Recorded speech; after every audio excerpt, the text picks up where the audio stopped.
ఆ శృక్కు శృవము ఈ రెండు కూడా స్వామివారి యొక్క రెండు దంష్ట్రలయ్యాయి.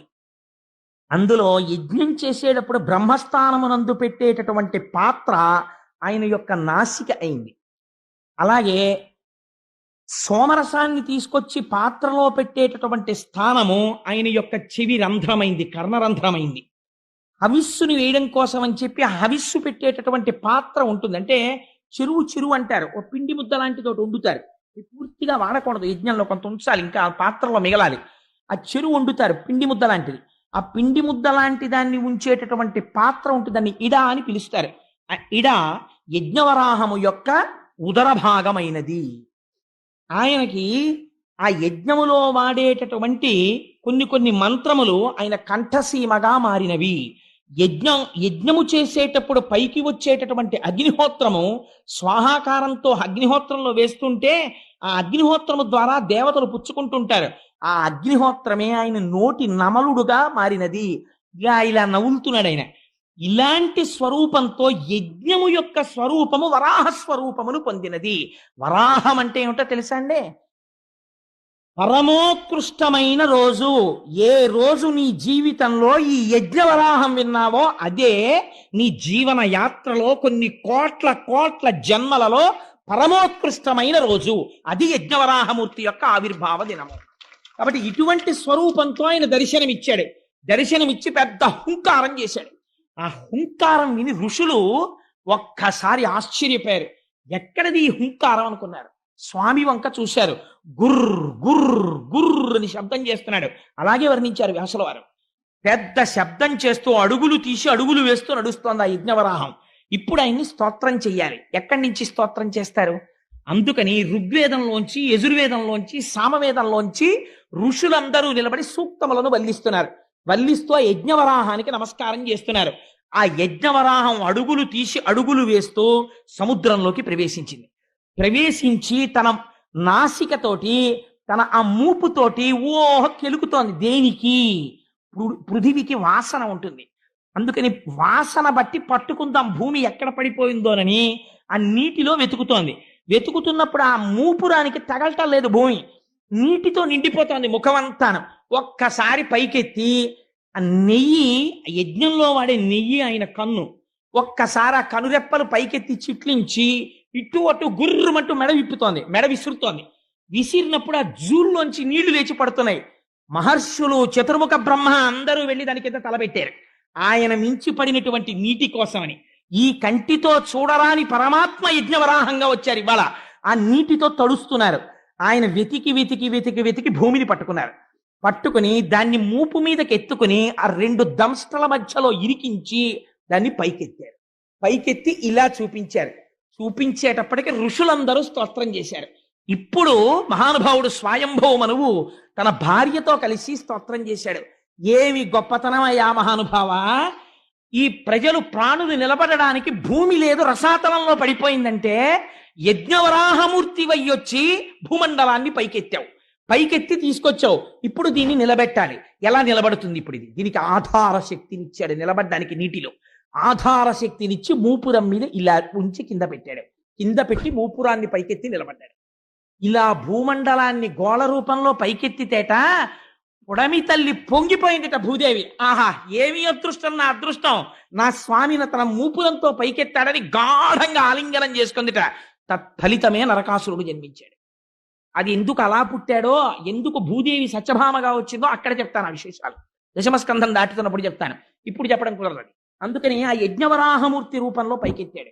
పైకెత్తి ఆ భూమిని ఆ ఆధార శక్తినిచ్చి నిలబెడితే వీళ్ళందరూ స్తోత్రం చేసి, అయ్యా ఈ కంటికి కనపడనటువంటి వాడివి, జన్మనెత్తవలసిన అవసరం లేని వాడివి, ఒక స్వరూపమును పొందవలసిన రూపము లేని వాడివి, చతుర్ముఖ బ్రహ్మనంతటి వాడిని తపించని సృష్టి చేయించిన వాడివి, ఇవాళ మైథున సృష్టి కొనసాగి ప్రాణులు నిలబడ్డానికి ఆధారభూతమైన భూమి పైకి తీసుకొచ్చి నిలబెట్టి మహోపకారం మొట్టమొదట చేశావు. ఇటువంటి యజ్ఞవరాహమూర్తికి మా నమస్కారం అని ఆయన పాదములకు శిరస్సులు ఉంచి నమస్కరించి మనఃపుష్పములను ఆయన పాదముల మీద వేశారు.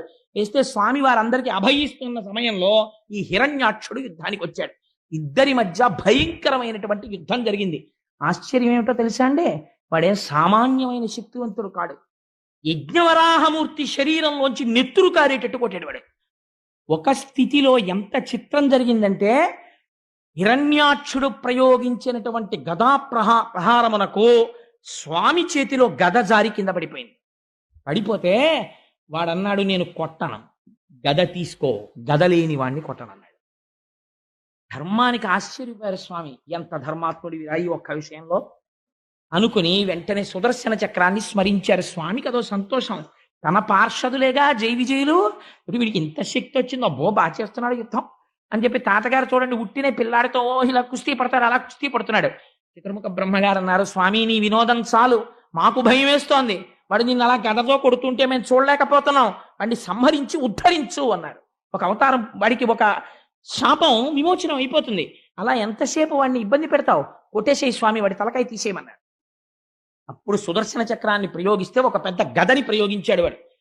ఆయన, అబ్బో పోతన గారు ఏమి పద్యాలు రాస్తారోనండి మహానుభావుడు, గద సారించి అసహ్య విక్రమ సమగ్ర స్ఫూర్తితో వేయగా వరాహమూర్తి ఆ గద తప్పించి ఆ దంష్ట్రాగ్రాహతిన్ నుంచి బలమొప్పన్ మదాతిరేక బల శౌర్యోదార విస్తార పంచాస్య సంపద సామజేంద్రమును బలమొప్పన్ ఈడ్చి త్రుంచు చందంబునన్ అంటారు. ఎంత గొప్ప పద్యమో చూడండి. ఆ హిరణ్యాక్షుడు గదని గిర్ర గిర్ర గిర్ర గిర్ర తిప్పి స్వామివారి మీదకి విసిరితే అలవోకగా గదని పట్టుకున్నారట. పట్టుకుని విరిచేసి అవతల పారేసి, నిన్ను చంపడానికి సుదర్శన చక్రం వెయ్యాలా, వాడు భయంకరమైన మాయ కల్పించి భూతప్రేత పిశాచాల్ని ఎముకల్ని వర్షం కల్పించాడు. సుదర్శన చక్రంతో కొట్టేశాడు దాన్ని. కొట్టి ఆఖరణ ఇంకా ఎంతసేపు వినోదం స్వామి, వాడిని నిగ్రహించమన్నారు. నిగ్రహించమంటే పిల్లాన్ని చూడండి, చూసి చూసి చూసి చూసి తండ్రి ఏమిట్రా ఈ అల్లరి అనో లెంపకాయ కొడతాడు. అలా మీరు కావాలంటే భాగవతంలో చూడండి, ఆదివరాహమూర్తి గోప మీద ఓ లెంపకాయ కొట్టారు హిరణ్యాక్షుణ్ణి, అంతే వాడి కింద పడిపోయి నాసికారంధ్రముల వెంట కర్ణరంధ్రముల వెంట నెత్తులు కారిపోతుండగా కిరీటం పడిపోయి తన్నుకుంటున్నాడు. దితికి అర్థమైంది, ఓహో నా కొడుకుని శ్రీహరి సంహరిస్తున్నాడని. ఆవిడ స్తన్యములలోంచి రక్తము స్రవించి ఇక్కడ హిరణ్యాక్షుణ్ణి తన 2 కోరలతో నొక్కి పట్టి సంహరించాడు. హిరణ్యాక్ష వధ పూర్తయి ఆయనకి ఒక శాపం తీరిపోయింది, భూమండలాన్ని పైకెత్తాడు. అందుకే ఆ మహానుభావుడు యజ్ఞవరాహావతారంలో భూమిని పైకెత్తినటువంటి ఆ కోర అంటే శంకర భగవత్పాదులకి ఎంత ఇష్టమో చెప్పలేను. అవిద్యానామం తత్తిమిరమిగిరోద్దీపనగరి జడానాం చైతన్యస్తబకమకరంద శృతిఝరి దరిద్రాణం చింతామణి గుణనికా జన్మజలధౌ నిమగ్నానాం దంష్ట్రా మురరిపవరాహస్య భవతి అంటారు. ఆ ఆదివరాహమై యజ్ఞవరాహమై ఆనాడు 2 కోరలతో భూమండలాన్ని సముద్రంలోంచి ఇలా పైకెత్తుతూ తడిసిపోయిన ఒంటితో నిలబడినటువంటి స్వామి ఉన్నారే, ఆ మూర్తిని మానసికంగా ఇక్కడ ఎవరు దర్శనము చేసి చేతులొగ్గి నమస్కరిస్తున్నారో అటువంటి వారి యొక్క జీవన యాత్రలో ఈ ఘట్టమును విన్న రోజు పరమోత్కృష్టమైన రోజు అయి వారి పాపరాశి ధ్వంసమవుతోంది. ఈశ్వరుడి యొక్క నిర్హేతుక కృప యజ్ఞవరాహముగా వచ్చినటువంటి ఆ అవతార విశేషంతో ఇవాళ ఉపన్యాసాన్ని పూర్తి చేస్తూ, రేపటి రోజున అద్భుతమైనటువంటి అవతారం కపిలుడిగా వస్తాడు స్వామి. నిర్గమ ప్రజాపతి దేవహూతి, అసలు తపస్సు అంటే ఎలా ఉంటుందో, కపిల గీత అంటే ఏమిటో రేపటి రోజున ఆవిష్కరిస్తాను. ఆ మంగళమైనటువంటి ఘట్టం దగ్గర పూర్తి చేయాలి. స్వామి గోవిందుడై రక్షణ చేశాడు. అందుకని మీరందరూ ఇవాళ గోవిందా హరి గోవిందా గోకుల నందన గోవిందా అనండి. నేనేదో కొన్ని నామాలు అంటుంటాను, మీరు అనవలసింది అంటే స్వామి మన కోసమని మహానుభావుడు యజ్ఞవరాహమై భూమండలాన్ని పైకెత్తి ఆధార శక్తిని ఇవ్వకపోతే ఇవాళ మనం ఎక్కడ నిలబడతాం? మన కోసమని అంత త్యాగం చేశాడే, అంతగా హిరణ్యాక్ష వధ చేశాడే, అటువంటి మహాపురుషుణ్ణి నోరు తెరిచి ఒక సమస్య ఏర్పడడం గొప్పతనం కాదు. కలియుగ ప్రవేశం జరిగితే దానికి పరీక్షిత్ మహారాజు గారు ఒక్కడే కాదు దానివల్ల ప్రభావితుడైన వాడు. కలియుగంలో ఉన్నటువంటి మనం అందరం కూడా కలిచేత బాధింపబడుతున్న వాళ్ళని. కాబట్టి ఇప్పుడు కలిబాధ నుంచి తప్పుకోవడానికి మార్గం ఏదైనా ఉంటుందా, ఇది చెప్పేవాడు ఎవరైనా ఉండాలి. కలి వస్తే ఎలా ఉంటుంది, ఇన్ని బాధలు పెడతాడు ఇవన్నీ అసలు యథార్థంగా ఎలా ఉంటుందంటే, గోంగూర పప్పు అన్నం తింటున్న వాడి దగ్గరికి వెళ్ళి గోంగూర పప్పు తింటే ఎలా ఉంటుందో చెప్పినట్టు ఉంటుంది. కలి బాధలు మనకి తెలియనివి పడుతున్నవే కదా.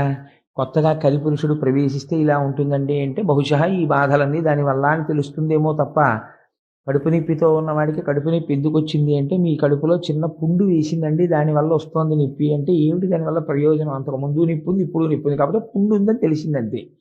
అలా బాధలు ఎందుకు వస్తున్నాయి అంటే, ప్రధానంగా అంటే ఈ యుగంలో మనస్సు ఎందుకు ఈశ్వరుడి దగ్గర ఉండట్లేదు అంటే, కలి యొక్క ప్రభావం ఎక్కువగా ఉండడం చేత. అది చెప్పడం పెద్ద విషయం కాదు, కానీ కలి ప్రవేశము జరిగిన తరువాత మనకి ఈశ్వరుని యొక్క పాదముల యందు విస్మృతి లేని భక్తిని పొందడానికి కావలసినటువంటి మార్గములు కానీ, లేదా కలియుగ ప్రవేశము తర్వాత కలి ప్రభావం మన మీద ప్రసరించకుండా ఉండడం కోసమని మనం చెయ్యవలసినటువంటి ప్రయత్నాన్నైనా చెప్పగలిగినటువంటి సమర్థుడు ఒకడు రావాలి. అటువంటి సమర్థుడు వచ్చాడు. ఆయన శుకుడు. ఆ శుకబ్రహ్మ మహానుభావుడు వచ్చి కూర్చుని పరీక్షిన్ మహారాజు గారితో మాట్లాడడం ప్రారంభం చేశాడు. శుకమహర్షిని చూసి అర్ఘ్యపాద్యాదులు ఇచ్చి కూర్చోబెట్టారు. మీరు ఇక్కడ ఒక విషయాన్ని కొంచెం, అంటే నేను తరచూ విశ్లేషణ చేయడానికి ఒక కారణం ఉంది. ఇది అలా చెప్పడం ఒక పురాణ విషయంగా దాన్ని చెప్పడం నాకంత పెద్ద ఆసక్తి అనిపించదు. ఎందుచేత అంటే, నేను పురాణంలో ఎలా ఉందో అలా యథాతథంగా పరీక్షిన్ మహారాజు గారు ప్రాయోపవేశం చేశారు, శుక మహర్షి వచ్చారు, ఆయన్ని చూసి చాలా సంతోషించారు. నేను చచ్చిపోయే ముందు నువ్వు వచ్చావు, చాలా సంతోషమయ్యా, అందుకని నీ కాళ్ళు కడుక్కో, చేతులు కడుక్కో, నీళ్ళు ఇచ్చాడు, కాసి నీళ్లు తాగు, నీళ్ళు ఇచ్చాడు, నమస్కారం పెట్టాడు, సాష్టాంగం చేశాడు. ఇవి చెప్పాను అనుకోండి, ఏమిటి అందులో గొప్పతనం ఉంది నాకు చెప్పండి. ఉంది ఒక గొప్పతనం. ఏమిటంటే, ఎవరికైనా మృత్యు ఆసన్నమైపోయింది అని చెప్పారనుకోండి, అయ్యా మీరు ఇంకో 2 రోజుల్లో వెళ్ళిపోతారు, లేకపోతే 3 రోజుల్లో వెళ్ళిపోతారు అని చెప్పారనుకోండి. చెప్తే అప్పుడు ఎవరైనా, ఏమండి కొంచెం మంచి విషయాలు చెప్దామని వచ్చాం, మీకు భాగవతం చెప్దామని వచ్చామండి, లేకపోతే ఆ రామాయణంలో అరణ్యకాండలో ఒక విషయం తెలుసుకుందాం మేము, అది చెప్దామని వచ్చామండి అన్నారు అనుకోండి. నేను ఇలా అన్నానని మీరు అనుకోవద్దు. సాధారణంగా మనిషి ప్రవృత్తి ఎలా ఉంటుందంటే, బాబు ఇప్పుడు ఎందుకండి, అందుకే మన వాళ్ళు ఒక మోట సామెత ఒకటి చెప్తూ ఉంటారు, ఒక ముతక సామెత, చచ్చేవేళ సంధ్యమంత్రం అని.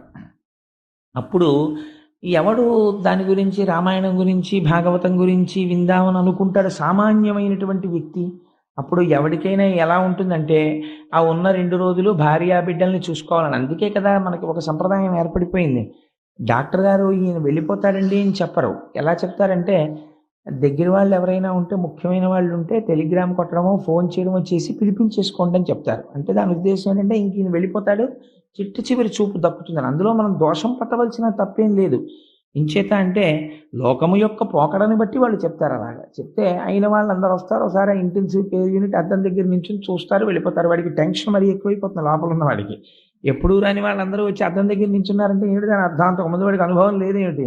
సో మనం వెళ్ళిపోయే టైం అయిపోతుంది అన్నమాట అని వాడికి భయం ఎక్కువైపోతుంది. ఎన్ని ఎటెన్ వేసినా బీపీ రీడింగ్ మాత్రం పెరిగిపోతూనే ఉంటుంది. అది వేరే విషయం అనుకోండి.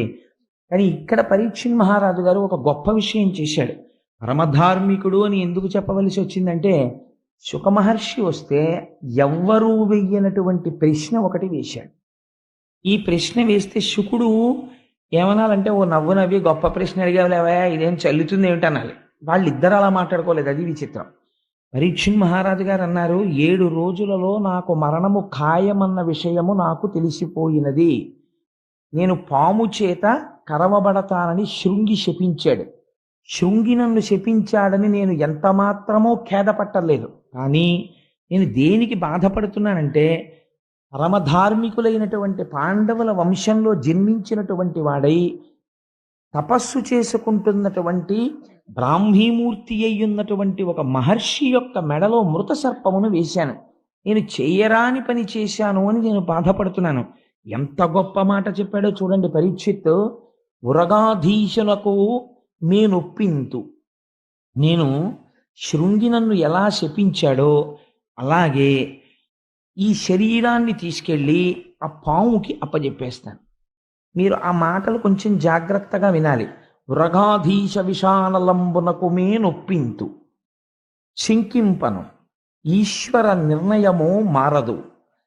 ఈ శరీరాన్ని తీసుకెళ్ళి వృగాధీశ విషానలంబునకు, పాములకన్నింటికీ కూడా అధిపతి అయిన వాడు ఎవరున్నాడో అటువంటి ఉత్కృష్టమైనటువంటి పాము యొక్క విషానికి ఈ శరీరాన్ని అప్పచెప్పేస్తాను. నేను ఆ పాము రాకుండా ఏం చేద్దాం? ఆ పాముని పట్టే వాళ్ళని ఎవరినన్నా చూడండి, లేకపోతే పాము రాకుండా చుట్టూ అగ్నిజ్వాలలు పెట్టండి, కాపలా కాయండి, ఇంకా సెక్యూరిటీ బీఫప్ చేసేయండి అని నేను ఎప్పుడు అనను. నేను అనేది ఐ యాక్సెప్ట్ ది డెత్. అది అందులో ఉన్న స్టేట్మెంట్. నేను మరణమును అంగీకరించుచున్నాను. ఉరగాధీశ విషానలంబునకు మేనొప్పింతు శంకింప ఈశ్వర నిర్ణయము, ఈశ్వర సంకల్పము నేడు మానదు. ఈశ్వరుడు ఏది సంకల్పం చేశాడో అది ఇవాళ మారిపో అంటే మారేది కాదు. భవిష్యజ్జన్మ జన్మంబులన్ హరి చింతారతియున్, హరి ప్రణుతి భాషాకర్ణ నాసక్తియున్, హరి పాదాంబుజ సేవయున్ కల్గు మీరర్థిన్ ప్రసాదింపరే. ఇది అడిగాడు ఆయన. అక్కడికి ఎందరో ఋషులు వచ్చారు. వాళ్ళని ఆయన అడిగిన విషయం ఏమడిగాడంటే, నేను వ్రగాధీశ విషానలంబునకు మేనొప్పింతు శంకింప ఈశ్వర సంకల్పము నేడు మానదు. ఈశ్వరుడు ఏమి సంకల్పం చేశాడో ఆ సంకల్పం జరుగుతుంది. ఈ మాట చెప్పడానికండి ఇలా పద్యం రాయాలన్నా, వ్యాసుడి హృదయాన్ని అర్థం చేసుకొని యథాతథంగా తెలుగులో ఇలాంటి మాటలు పడాలన్నా రామచంద్రమూర్తి అనుగ్రహం ఉంది కాబట్టి పడ్డాయి. సాధారణంగా మృత్యు వచ్చేస్తోంది అంటే ఒక రోగం కారణం చెప్తాం. ఆ రోగానికి కారణం ఏం చెప్తా అంటే, మీరు అలా ఉండకుండా ఉండాల్సిందండి, మీరు అలా చేయకుండా ఉండాల్సింది, మీరు అశ్రద్ధ చేసేశారు, మీరు అక్కడికి వెడితే బాగుండేది, మీరు ఇక్కడికి వెడితే బాగుండేది అంటాడు. తప్పించి మరణము ఆసన్నమైపోతోంది, దానికి ఒక కారణము చూపించాలి కాబట్టి ఒక వ్యాధి కనపడుతోంది కాబట్టి 1,000,000 మంది వైద్యులు కూడి వచ్చిన కాని మరణమయ్యడి వ్యాధి మాన్పలేరు. ఈ శరీరం వెళ్ళిపోవడానికి మూట సర్దేసుకుంటోంది కాబట్టి ఇది ఈశ్వర సంకల్పము. కాబట్టి శరీరమును డొల్ల చెయ్యడానికి ఈశ్వరుడు రోగమును పంపించాడు. కాబట్టి ఇది వెళ్ళిపోవడానికి సిద్ధపడిపోతోంది. నేను దీన్ని వెళ్ళిపోవడానికి అంగీకరిస్తున్నాను. ఈశ్వరుడు యొక్క సంకల్పము మారదు, ఇది వెళ్ళిపోతుంది అన్న మాట ఎన్ని కోట్ల మందిలో ఏ ఒక్కడంటాడో నాకు చెప్పండి. పరీక్షిత్ అంటున్నాడు ఇవాళ, ఉరగాధీశ విషానలంబునకు మేనొప్పింతు శంకింప ఈశ్వర సంకల్పము నేడు మానదు. కానీ ఆయన అడుగుతున్నది ఏమిటంటే, నేను చచ్చిపోకుండా చూడండి అని నేను ఎవరిని అడగను, నన్ను రక్షించమని నేను అడగను. పోని ఏమంటే ఆ శాపం ఇచ్చాడు కదా, శృంగి కాళ్ళు అట్టుకుంటే పోనీ ఆ శాపం ఏమైనా వెనక్కి తీసుకుంటాడా, లేకపోతే దీన్ని ఇంకొక రకంగా మార్చే అవకాశం ఉంటుందా, లేకపోతే దీనికన్నా పైకోర్టు లాంటిది ఏమైనా ఉంటుందా, అక్కడికి వెడితే ఏమైనా కొంచెం మార్పు చేస్తారా, నేను ఎలాగో అలా బతికేస్తే సరిపోతుందా, ఇంత తప్పు చేసినా నేను బతికేస్తే చాలండి. ఈ చౌకబారు మాటలు పరీక్షిత్ మాట్లాడటం లేదు. ఆయన మాటల్లో ఎంత ధృతి ఉందో మీరు చూడండి. ఆ ఒక్క పద్యం పరీక్షిత్ యొక్క హృదయమును, పరీక్షిత్ యొక్క సంస్కారాన్ని ఆవిష్కరిస్తుంది. ఆయన అడుగుతున్నది ఏమిటి అంటే, భవిష్యత్ జన్మ జన్మంబులన్, నాకు భవిష్యత్తులో, భవిష్యత్ అంటే ఏంటి, ఇప్పుడు ప్రస్తుతం ఉన్నది కలియుగమే కదా, మళ్ళీ ఉత్తర జన్మ తీసుకున్నప్పుడు నాకు జన్మము వచ్చినప్పుడు నాకేం కావాలి, హరి చింతారతియున్, నా మనస్సు ఎప్పుడూ శ్రీ మహావిష్ణువునే స్మరిస్తూ ఉండాలి. హరి ప్రణుతి, స్మరించడం కాదు, ఎక్కడైనా స్వామివారి ఉత్సవమూర్తి కనపడ్డా, దేవాలయం కనపడ్డా, స్వామి దేవాలయం కనపడ్డా గభాల శిరస్సు ఉంచి ఇలా నమస్కరించగలిగినటువంటి సంస్కార బలం నాకు కావాలి. అందుకని హరి చింతారతియున్, హరి ప్రణుతి భాషాకర్ణనాసక్తియున్. ఎంత గొప్ప మాట చూడండి. అది బాగా చెప్పేవాడు దొరకాలని ఆయన అనలేదు. ఆయన ఏమన్నాడంటే భాషాకర్ణనాసక్తియున్. ఆ స్వామి గురించి 4 మాటలు చెప్పేవాడు దొరికితే చాలు, పరిగెత్తుకుంటూ వెళ్ళి వినేటటువంటి జిజ్ఞాస నాకు కలుగుగాక. అందుచేత భాషాకర్ణనాసక్తియున్, హరి పాదాంబుజ సేవయున్, నిరంతరము ఈశ్వరుడు యొక్క పాద సేవనము చేయగలిగినటువంటి కర్మేంద్రియములు కావాలి. అర్ధిన్, నాకు, నేను అర్థిస్తున్నది, నాకు అవి కలిగేటట్టుగా మీరందరూ నన్ను అనుగ్రహించరా, నాకు ఆశీర్వచనం చెయ్యరా అని అడుగుతున్నాడు. అడుగుతున్న సమయంలో ఎక్కడ ప్రాయోపవేశం చేశాడు? ఉత్తర జన్మలో తనకి ఉత్కృష్టమైనటువంటి జన్మ కోసమని ఆయన అడగలేదు. ఆయన అడిగింది ఏ జన్మలో ఉన్నా, ఏ శరీరములో ఉన్నా కావలసినవి ఏమిటి, ఇవి అడిగాడంతే పరీక్షిత్. హరిచింతారతయున్ హరిప్రణుతి భాషాకర్ణనాసక్తియున్ హరిపాదాంబుజ సేవయున్, ఈ 4 నాకు కావాలి అని అడిగితే శుకబ్రహ్మ వచ్చి కూర్చుని ఉంటే శుకబ్రహ్మకి పాద ప్రక్షాళనం చేయించాడు, ఆచమనీయం ఇచ్చాడు, కూర్చోపెట్టి నమస్కరించి ఒక మాట చెప్పాడు. ఆయనకి సాష్టాంగం చేసి, అయ్యా నాకొక్క కోరిక ఉంది, నేను మళ్ళీ పుట్టవలసిన అవసరం లేనటువంటి మోక్షాన్ని పొందడానికి నాకు కల్పవృక్షంలా మీరు వచ్చారు.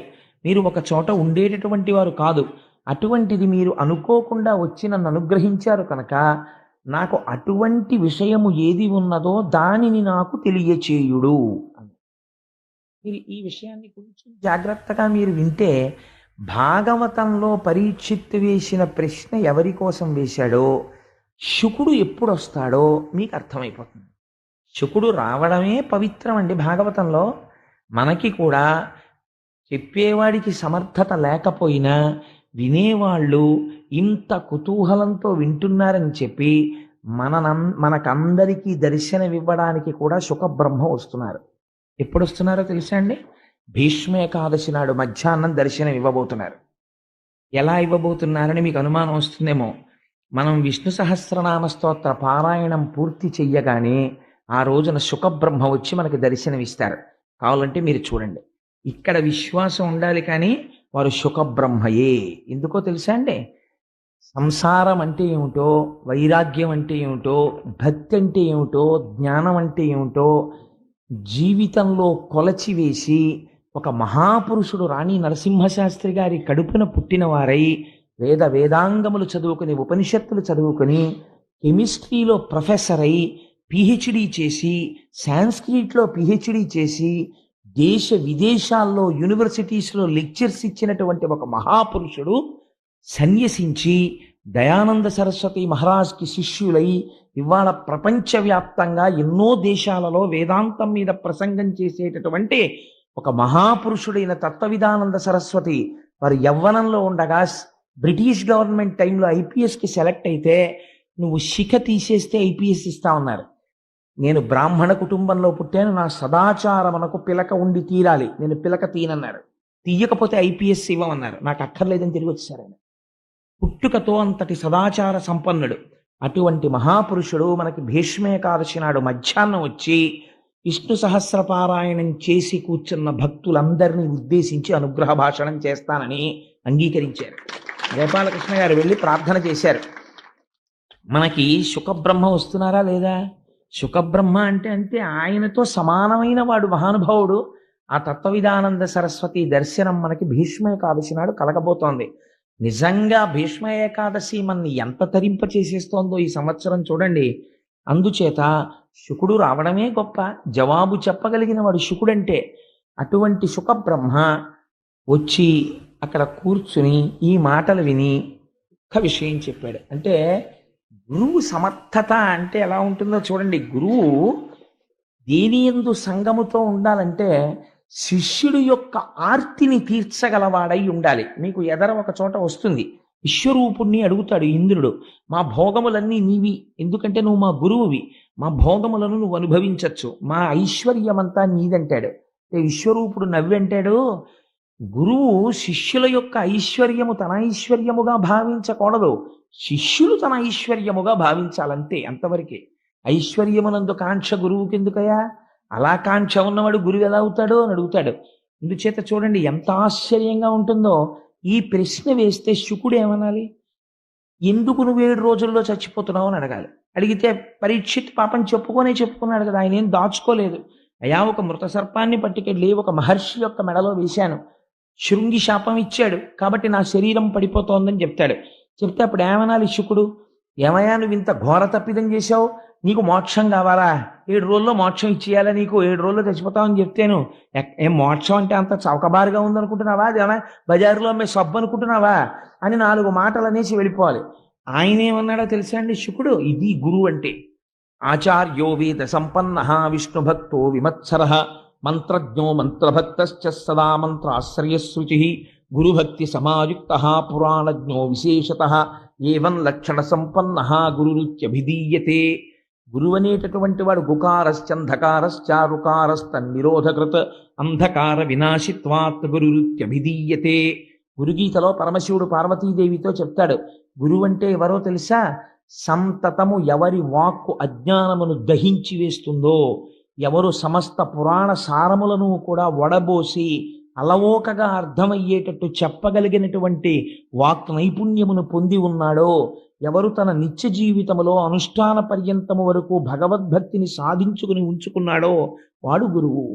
అందుకే అనేక జన్మ సంప్రాప్త కర్మబంధ విదాహిని అని కొన్ని కోట్ల జన్మల నుంచి మన వెంట తరువుకుని వస్తున్నటువంటి కర్మ పాశములను మనం సంపాదించుకున్నటువంటి పాప రాశి ధ్వంసమైపోవడానికి కావలసినటువంటి మార్గమును ఎవడు ఉపదేశం చేస్తాడో వాడు మాత్రమే గురువు.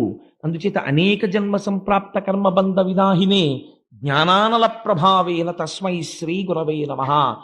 గురువు పైకి భౌతికమైన శరీరంతో కనపడుతుంటాడు, కానీ ఆయన జ్ఞానానల ప్రభావేన జ్ఞానమనేటటువంటి అగ్నిహోత్రముగా ఉంటాడు. ఆయన ఎప్పుడూ ఆయనలోంచి జ్ఞానాగ్ని వెదజల్లుతుంటుంది. అటువంటి ఒక బర్నింగ్ వాల్కెనో లాంటి వాడు ఆయన. అటువంటి వాడు గురువు అంటే. అందుకని గురువు శిష్యుడి యొక్క ప్రశ్నని చూసి అవతల వారు నిరుత్సాహపడేటట్టు మాట్లాడకూడదు. ఎంత అందంగా అన్నాడో చూడండి. వెంటనే శుకుడు అంటాడు, ఇతపూర్వం ఎన్నడూ నేను ఎక్కడా పాలు పితికినంత సేపు కన్నా ఉండనయ్యా. ఇవాళ నీ కోసం నేను ఎలా ఉంటాను? మృత్యుముఖంలో ఉన్నామని నేను ఉంటానా? నేను ఉండను అనలేదు. ఉంటాను 7 రోజులు నీ కోసం అని అనలేదు. తన గురించి తాను ఏమీ చెప్పుకోలేదు. ఆయన చేసిన పని ఏమి అంటే ఒక్క మాట చెప్పాడంతే. ఎంత ధైర్యం వచ్చేస్తుందో చూడండి శిష్యుడికి. నీకు నేను ఒక విషయం చెప్తాను పరీక్షిత్, జాగ్రత్తగా విను. పూర్వం ఖట్వాంగుడు అనబడేటటువంటి ఒక రాజు ఉండేవాడు. ఆ ఖట్వాంగుడు అనబడేటటువంటి రాజు దేవతలకి సాయం చెయ్యడం కోసమని యుద్ధం చెయ్యడానికని భూమిని విడిచిపెట్టి రథానికి స్వర్గలోకానికి వెళ్ళి రాక్షసులతో యుద్ధం చేశాడు. చాలా దీర్ఘకాలము పోరు సాగింది. రాక్షసులు ఓడిపోయారు. ఓడిపోయిన తరువాత దేవతలందరూ ఖట్వాంగుణ్ణి అభినందించారు. అభినందించిన తర్వాత నీకేం వరం కావాలో కోరుకో, ఇంత మా కోసమని కష్టపడి నువ్వు పైలోకానికి వచ్చి యుద్ధం చేసావు కదా, నీకేం వరం కావాలని అడిగారు. అడిగితే ఆయన అన్నాడు, నాకేం వరం అక్కర్లేదు, కానీ నా ఆయుర్దాయం ఎంత మిగిలిందో చెప్తారా అన్నాడు. అంటే వాళ్ళు గబగబా కంప్యూటర్లో బటన్ నొక్కితే అప్పుడు ఉన్నాయండి అని అనకండి. అంటే వాళ్ళు చూడగలరు కాబట్టి వెంటనే వాళ్ళు చూసి అన్నారు, నీకు ఇంకొక గడియ ఉన్నదయా ఆయుర్దాయం అన్నారు. ఆయన అన్నాడు, షహబాష్, చాలు నేను తరించిపోవడానికి గడియ ఉందా అన్నాడు. అని రథం ఎక్కి గబగబా భూమండలానికి వచ్చేసాడు. వచ్చేసి అంతఃపురంలోకి వెళ్ళిపోయి ఈ మాట చెప్పేసి ధ్యానమగ్నుడై ఈశ్వరుణ్ణి ధ్యానం చేస్తూ కూర్చొని శరీరాన్ని విడిచిపెట్టేసి మోక్షాన్ని చేరుకున్నాడు. నీకు 7 రోజులు టైం ఉంది, 2 గడియల్లో మోక్షానికి వెళ్ళిన వాడు ఉన్నాడు, నీకు రాకపోవడం ఏమిటి మోక్షం అన్నాడు శుకుడు. ఎంత గొప్ప మాట చూడండి.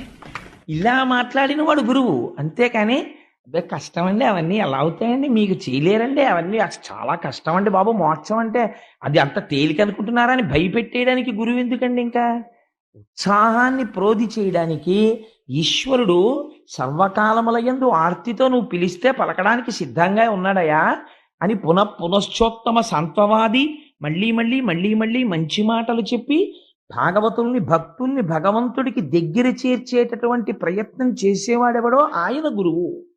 అంతేగాని తన పాండితీ ప్రకర్షని ఆవిష్కరించడం కోసం పెద్ద పెద్ద విషయాలన్నీ తీసుకొచ్చి చెప్పేసి అయితే ఇంకా మన జీవితంలో మనకి ఇవేం అర్థం కావురా, అనవసరం అని చెప్పి వాళ్ళు చిన్నబుచ్చుకుని వెళ్ళిపోయేటట్టుగా చేసినవాడు గురువు కాడు. శుకుడు తలుచుకుంటే చాలా గహనంగా చెప్పగలడు, కానీ ఆయన అలా చెప్పలేదు. ఎంత అందంగా మాట్లాడాడో చూడండి. భాగవతానికి ఉన్న గొప్ప లక్షణం మీరు ఒక్కటి గమనించాలి. పరీక్షిత్ ఎవరికి ప్రతినిధో తెలుసా అండి? 7 రోజులలో మరణించే వారందరికీ పరీక్షిత్ ప్రతినిధి.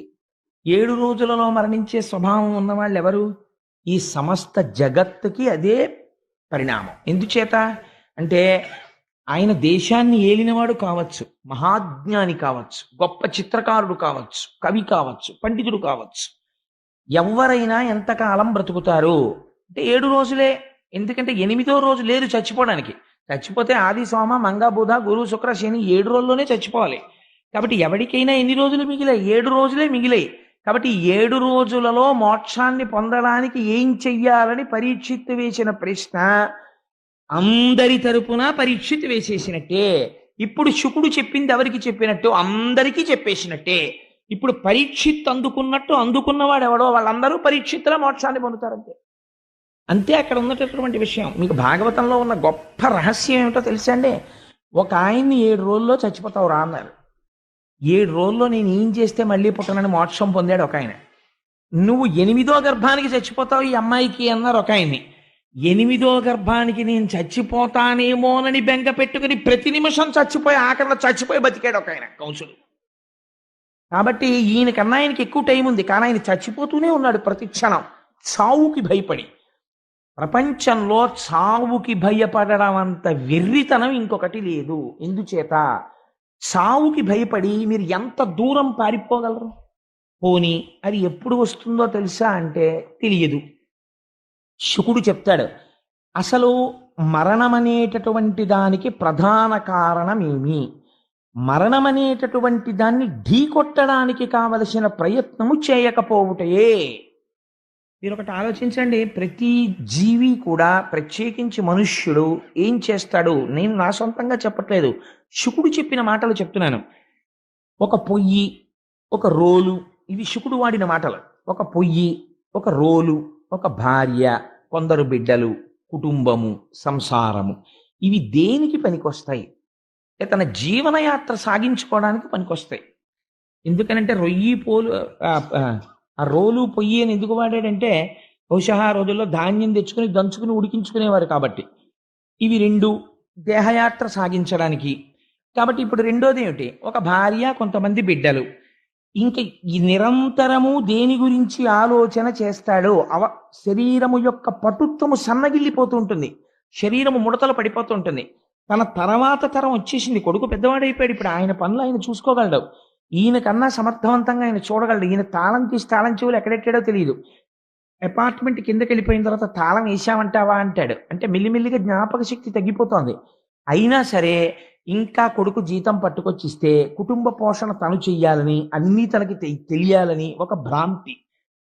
మీరు ఒకటి శుకుడు చెప్పాడని కాదు, నిజాయితీగా ఒకటి ఆలోచన చేసే ప్రయత్నం చేస్తే బాల్యంలో ఉంటాం, అప్పుడు మనకేం తెలియదు, చాలా హాయి. ఒక వయస్సు వచ్చేస్తుంది, వచ్చిన తర్వాత ఒక అభిప్రాయం వస్తుంది, ఇది కాదు నేను ఇది చదువుకుంటాను అని. ఆ తర్వాత పెళ్ళి. ఇప్పుడు పెద్దలు నిర్ణయించినారు కానా అని శుభలేఖలో వేస్తాం, కానీ నిజంగా పెద్దలు నిర్ణయించేస్తే చేసేసుకునేంత పుణ్యాత్ముడు ఎవడు ఏం లేడు. 276 పెళ్లి చూపులు అయిపోయి వీడికి 60 ఏళ్ళు వచ్చాక చేసుకుంటాడు. అందుకని ఇన్ని పెళ్లి చూపులు చూసుకుని వాడు ఒక భార్యను ఎవరినో తీసుకుని తెచ్చుకుంటాడు. తెచ్చుకున్న తర్వాత 2 బిడ్డలు పుడతారు. ఇంకా తర్వాత ఆలోచన అంతా నిరంతరము దేని గురించి ఉంటుంది? ఒక నిజాయితీ అయిన ప్రశ్న శుకుడు అడిగాడంటే ఎందుకు అడగడండి? మీరు ఆలోచన చేయండి. మనకి ఉన్నటువంటి చాలా గొప్ప లక్షణం ఏంటంటే పూజ గది అని ఒక గది ఉంటుంది మనకి చాలా పెద్ద రిలీఫ్ ఎక్కడ వస్తుందంటే పొద్దున్న ఒక్క 10 నిమిషాలు అందులో కూర్చుంటే చాలు, ఇంకా దాని గొడవ మళ్ళీ మర్నాటి వరకు లేదు. మిగిలిన వాటితో ఇలా ఉండదు. అన్నం తిన్నాడు అనుకోండి, మళ్ళీ ఎవరో జంతికలు ఎట్టుకొచ్చారనుకోండి, 4 ముక్కలు ఇలా పడే అంటాడు. అదేంటి తిన్నాను కదా అన్నం ఇప్పుడు ఎందుకు 3 గంటలకు పెడుతుగానిలే అనడు. లేకపోతే ఎవరో మినపసున్ను అట్టుకొచ్చారనుకోండి, అవి ఎంత బాగా చేశారు అనండి మినపసున్ను అన్నారనుకోండి, ఏదో మినపసున్ను పెట్టు అంటాడు. ఇప్పుడు ఎందుకు రాత్రి భోజనంలో వేయి అనలేడు. ఇంద్రియములకు లొంగుతాడు. ఏది పోతన గారి భాగవతం బట్రా ఖాళీగా ఉందని ఇంకోసారి చదువుకుంటాను అధ్యాయం అనలేడు. చదివేశాను కదండి అదంతాను అంటాడు. లేకపోతే సుందరకాండ చెప్తున్నారండి అన్నారు అనుకోండి, ఆయనకి ఏం పనండి బాబా, అస్తమానం సుందరకాండ చెప్తాడు. ఇప్పటికి ఎన్ని మాటలు చెప్పాడో, ఎన్ని మాటలు విన్నామో, సుందరకాండ అంతా నాకు వచ్చండి, సుందరకాండకి నేను ఇది ఏంటంటాడు. విశ్వనాథ సత్యనారాయణ గారు రామాయణ కల్పవృక్షంలో దెప్పి పొడిచాడు. తిన్నా అన్నం తింటం లేదా, చేసిన సంసారం చెయ్యట్లేదా, చదివిన రామాయణం చదవడానికి నీకు వచ్చిన తెగులు ఏమిటని అడిగాడు ఆయన. అందుకని మనకి భగవత్ సంబంధమైన విషయం దగ్గరికి వచ్చేటప్పటికి ఒక విముఖత, పూజామందిరంతో ఉండేటటువంటి సంబంధం అన్నిటికన్నా బాగా ఎక్కడ తగ్గిపోతుందో తెలుసా అండి? వృద్ధాప్యంలోనే. ఎందుకంటే చెప్పడానికి ఒక సాకు ఒకటి దొరుకుతుంది. మోకాళ్ళ నొప్పులు కదండి, వెళ్ళినా కూర్చోలేని కోడలు దీపం పెడుతుంది అంటాడు. మరి పోనీ విష్ణు సహస్రం చదువుతారా అండి అంటే, నాకు నోటికి రాదండి, చదువుదాం అంటే ఇప్పుడు ఏంటంటే విశ్వం విష్ణు వషత్కారం అంటానా కళ్ళమ్మ నీళ్ళు వచ్చేస్తాయి, కనపడదు. టీవీ చూడడానికి కనపడుతుంది, అది విచిత్రం.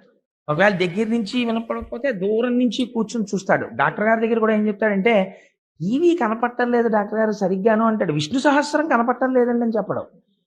అందుకని ఏమైపోతుందంటే భ్రాంతికి లోనైపోయి జీవితాన్ని గడిపేస్తాడంటే. ఒక గహనమైన వేదాంత విషయం చెప్పేటప్పుడు కొద్దిగా అది మీకు లైటర్ వెయిన్లో చెప్తే బాగుంటుందని నేను జోడించాను తప్ప నా ఉద్దేశ్యం భాగవతాన్ని ఒక జోకులమయం చేయడం నా ఉద్దేశ్యం కాదు. అందుకని ఇలా జీవితం గడిచి వెళ్ళిపోతున్నది. నీ దృష్టికోణమునందు ఎప్పుడైనా ఒక మార్పు వచ్చినదా? అసలు ఎప్పుడైనా ఒక ప్రశ్న అడిగిన వాడు ఉన్నాడా? నేను ఎక్కడి నుంచి వచ్చాను ఈ లోకంలోకి?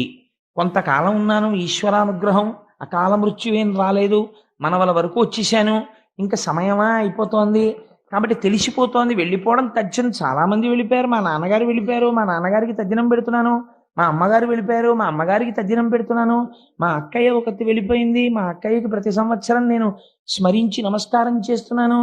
కాబట్టి ఇవాళో రేపో లేదా 10 ఏళ్ల తర్వాతో 20 ఏళ్ల తర్వాతో ఎప్పుడో ఒకప్పుడు ఇది వెళ్ళిపోవడం ఖాయము. కాబట్టి ఇది కూడా వెళ్ళిపోతుంది, ఇది కూడా వెళ్ళిపోతుంది. కాబట్టి ఏదో సంసారంలోకి వచ్చిన తర్వాత ఓ కొడుకు పుట్టినప్పుడు వాడి పేరు మీద ఏదో డిపాజిట్ మొదలెట్టాను, పిల్ల పెళ్లికనో డిపాజిట్ మొదలెట్టాను, కాస్త యుక్త వయస్సు వచ్చిన తర్వాత మంచి సంబంధాలు దొరికితే బాగుండని ఆ దృష్టికోణంలో కనబడ్డ వాళ్ళందరినీ విచారణ చేసేవాడిని. పైకి చెప్పకపోయినా ఫలానా వాళ్ళ అమ్మాయి అంటే ఆ అమ్మాయి మన కోళ్ళు అయితే ఎలా ఉంటుందే అని ఆలోచించేవాడిని, లేకపోతే మన అమ్మాయి వాళ్ళింటి కోళ్ళు అయితే ఎలా ఉంటుందే అని ఆలోచించేవాడిని.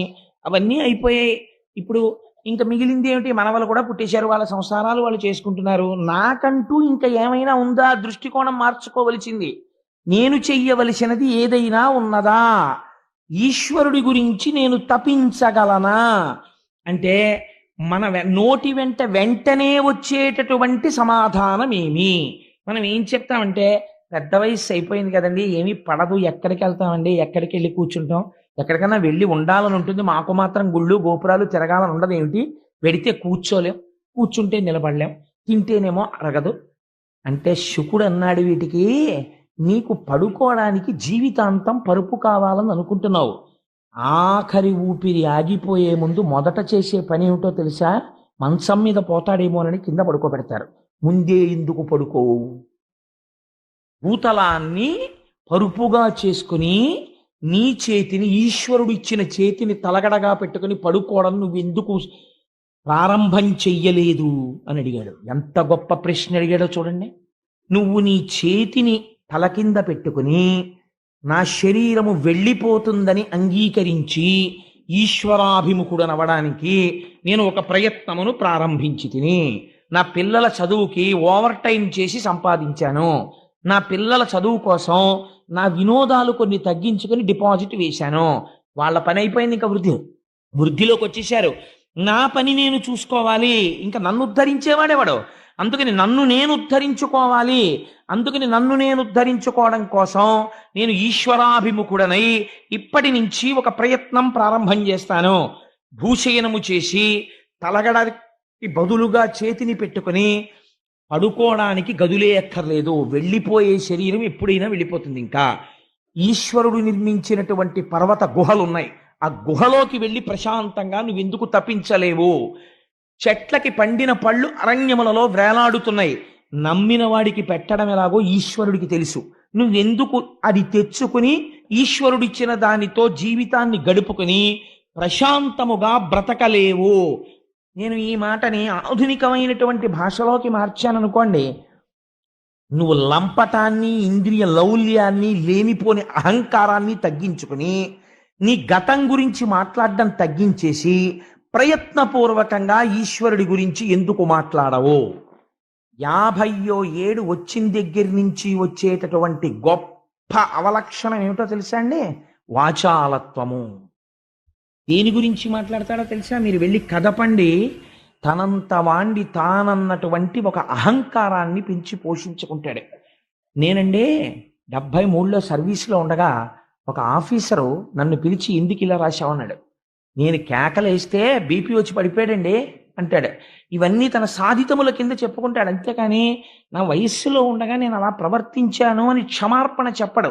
ఇవి తన మనవలకి చెప్పుకుంటాడు, తన కొడుకులకి చెప్పుకుంటాడు.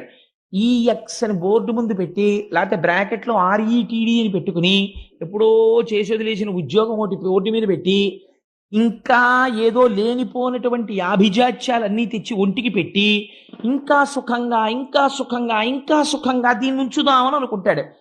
ఎంత సుఖంగా దీన్ని ఉంచుదామని నువ్వు అనుకుంటున్నావో అంత వెళ్ళిపోయేటటువంటి సమయం ఆసన్నమైనప్పుడు ఎన్ని సుఖాలు తీసుకొచ్చి ఎక్కడ పెట్టినా నువ్వు సంసారమునందు సాధించిన ఏ ఉపకరణము చేత నీవు మరణమును తప్పించుకొనజాలవో శుకుడు తీర్పు చెప్పాడు.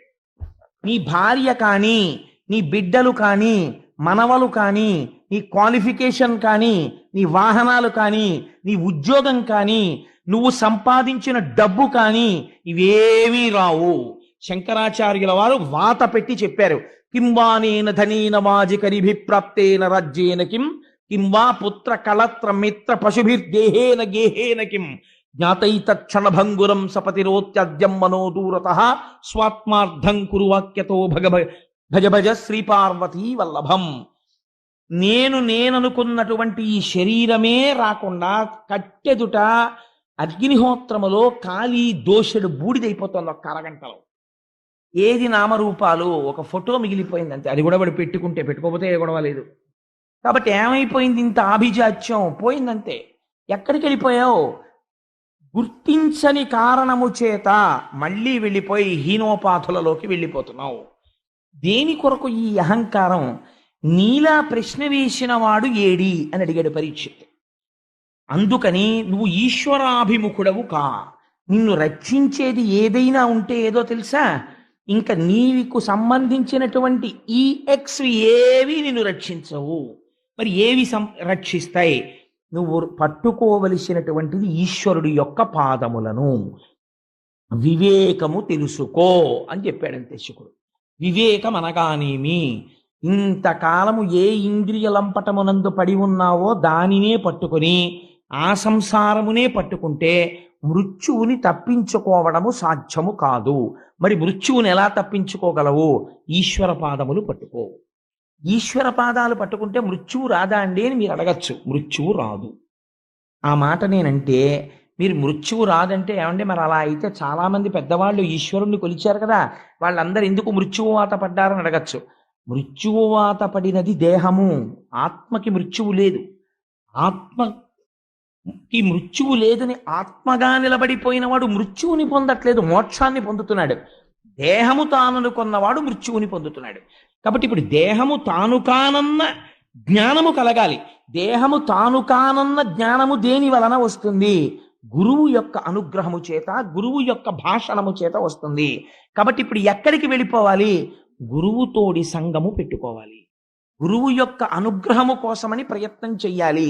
చేసి ఈశ్వరుడి పాదములు గట్టిగా పట్టుకుంటే కలిపురుషుడు నీ యందు ప్రవేశించి నీకు వ్యామోహమును కల్పింపలేడు. ఇది చేసినట్టయితే ఆయన ఒక్క మాట చెప్పాడు. తేలిక మాటల్లో 4 మాటల్లో మీకు నేను చెప్పేయాలంటే ఈ విరాట్ రూప వర్ణనమంతా చేశాడు శుకుడు. చేసి హరి లేనటువంటి పదార్థము లేదు. ఋషులు, సముద్రములు, భూమి, పంచమహాభూతములు ఇవన్నీ కూడా ఈశ్వరుడి యొక్క అంగాంగములై ఉన్నాయి. కాబట్టి ఎక్కడ చూసినా ఉన్నది ఈశ్వరుడు ఒక్కడే. కానీ ఈశ్వరుడు కనబడడం లేదు. ఎందుకు కనపడటం లేదు? అదే మాయా. అది నామరూపముల యందు కలిగినటువంటి తాదాత్మ్యత తదధిష్టానమైనటువంటి బ్రహ్మమునందు కలగదు. అలా కలగాలంటే ఏమవ్వాలి?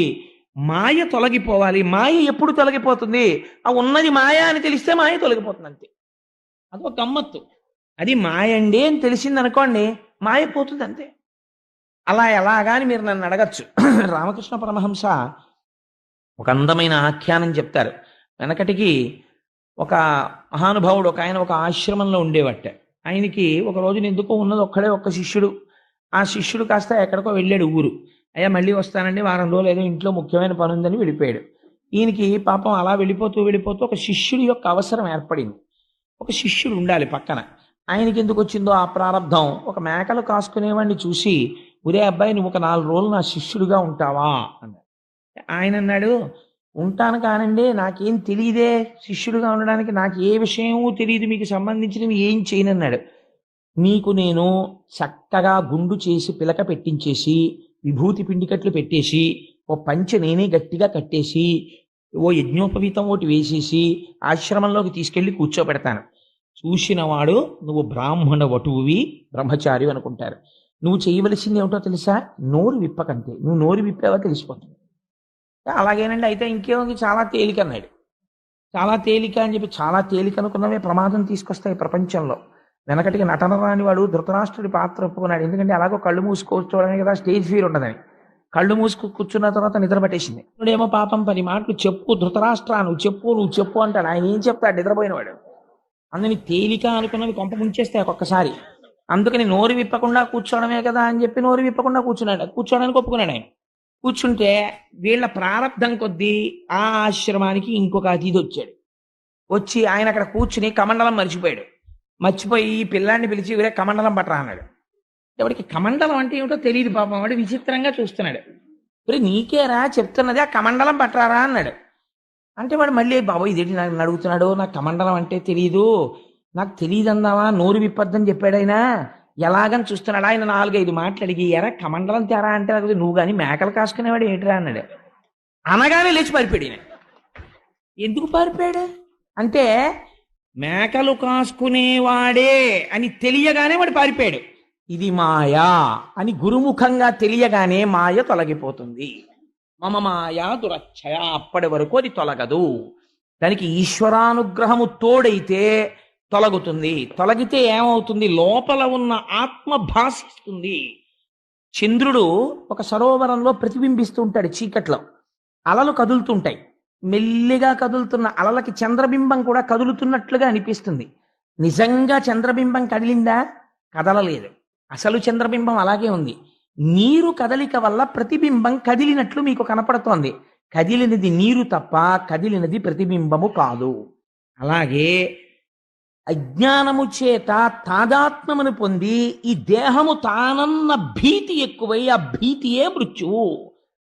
కాదు నేను ఎప్పుడూ ఉండే ఆత్మని, అది తెలుసుకుంటోంది, అది తెలుసుకుంటున్నది నేను, అది ఎప్పుడూ ఉంటుంది, దానికి మృత్యువు లేదు. ఇది పడిపోతున్నప్పుడు కూడా ఇది పడిపోతోందని అది సాక్షిగా తెలుసుకుంటుంది. ఇది పడిపోయాక కూడా బయటకొచ్చి ఆహా ఇది పడిపోయిందని నా ఫోటో నేను చూసుకున్నట్టు అది దీన్ని చూస్తుంది. అది నేనైనప్పుడు ఈ పడిపోయేదాంతో నాకేం సంబంధం? అది పడిపోతుంది, అది సహజం, దానికి మృత్యువు, నాకు మృత్యువు లేదు అని అంగీకరించగలిగి అలా నిలబడగలిగితే మాయ తొలగినది. కానీ అది నేను చెప్పేసినంత తేలికని మీరు అనుకుంటున్నారేమో, అదంత తేలికలు వెంటనే పట్టేసుకుంటుంది. కాబట్టి అలా స్థిరముగా నిలబడడానికి ఏది మార్గమో, మరి ఎలా నిలబడుతుందండి అది అంటే ఆయన ఒక మాట చెప్పాడు, హరిమయము విశ్వమంతయు. ఈశ్వరుడి కోసం నువ్వు ఎక్కడ తిరగక్కర్లేదు పరీక్షిత్. అసలు ఉన్నది శ్రీహరి ఒక్కడే, అది తప్ప ఇంకొకటి లేదు. హరిమయము విశ్వమంతయు, హరి విశ్వమయుండు. ఎంత గొప్ప మాట వేసేసారో చూడండి. విశ్వము హరి, హరి విశ్వము, ఇంకొక పదార్థం ఏం లేదు, ఉన్నది ఒకటే రెండుగా అలా ఇలా కనపడుతోంది. శుకుడు ఒక ఉపమానం కూడా చెప్పాడు. ఇలా చూసినప్పుడు నా ఎదురుగుండా కూర్చున్న తల్లి ఒక్కరు కనపడతారు. నేను నా గుడ్డుని ఒక వేలుతో ఇలా పొడిచాను అనుకోండి, నా ఎదురుగుండా కూర్చున్న ఆవిడ 2 కింద కనపడతారు. నా వేలితో గుడ్డుని ఇలా పొడవడం వల్ల నా ఎదురుగుండా ఉన్న వ్యక్తి 2గా కనపడినట్టు అజ్ఞానము చేత లోకములో ఈశ్వరుడు, లోకము ఇంకా ఇంకా ఇంకా ఇంకా అలా కనపడుతున్నాయి. కానీ జ్ఞాననేత్రము చేత చూస్తే ఉన్నదొక్కటే. కాబట్టి హరిమయము విశ్వమంతయు, హరి విశ్వమయుండు. సందేహింప పని లేదు. హరిమయము కాని ద్రవ్యము పరమాణువు లేదు వంశపావన వింటే. నువ్వు కానీ సక్రమంగా వినదలుచుకుంటే హరిమయము కానటువంటి పదార్థము ఈ ప్రపంచమునందు లేదు. ఇది తెలుసుకుని సమస్తం ఈశ్వరమయం జగత్ అని నువ్వు అంగీకరించి అంతటా బ్రహ్మమును చూసి ఉన్నది బ్రహ్మమే, ఇది పడిపోతుంది, ఇది పంచభూతములు, బ్రహ్మాండములో ఉన్న పంచభూతములలోంచే పిండాండములోని పంచభూతములు, తన్మాత్రలు, ఇంద్రియములు ఇవన్నీ వచ్చాయి. ఇదంతా ఈశ్వరుడి యొక్క నిర్హేతుకమైన ఒక లీల అని నువ్వు అంగీకరించగలిగితే నీకు ఉత్తర క్షణమే మోక్షము అని బోధ చేసి అసలు ఈ ఆ భక్తి నిలబడడానికి ఒక మాట చెప్పాడు ఆయన. ఈ భక్తి నీ అంత నువ్వుగా నేను భక్తిగా ఉంటాను, నేను భక్తిగా ఉంటాను, నేను భక్తిగా ఉంటానంటే భక్తిగా ఉండడం కుదరదు. అమరేంద్రాదులు కొల్చు భంగి అయ్యబ్జాక్షు సేవించగా విమల జ్ఞానము, భక్తి విమల జ్ఞానము, ముక్తి వైరాగ్యమునొసగున్ తత్కమలాధీసు కథా సుధారస నదీ కల్లోల మాలా పరిభ్రమమెవ్వానికినైన కర్ణయుగళీ పర్వంబు కాకుండునే అని అడిగాడు శుకుడు. నేను ఒక్క మాట చెప్తాను పరీక్షిత్, నువ్వు చెయ్యవలసింది ఏమిటో తెలుసా? ఈశ్వరుడు యందు పూనిక కలగాలి. ఆ పూనిక ఎలా కలుగుతుంది? నువ్వు ఇంట్లో కూర్చుని భగవంతుడి మీద భక్తి కావాలి, భగవంతుడి మీద భక్తి కావాలంటే రాదు. ఎలా వస్తుంది? అమరేంద్రాదులు కొల్చు భంగి అయ్యబ్జాక్షు సేవింపగా ఆ ఈశ్వరుడికి ముందు నువ్వు అసలు ఇలా నమస్కారం మొదలెడితే ఆయన నీకు దారి చూపిస్తాడు. ఏమిటో తెలుసా దారి? ఆ మహానుభావుని యొక్క కథా సుధారస నదీ కల్లోల మాలా పరిభ్రమమెవ్వానికనైన కర్ణయుగళీ పర్వంబు కాకుండునే భగవంతుని యొక్క కథలు వినడం అనేటటువంటి స్థితికి తీసుకుని వెడతాడు.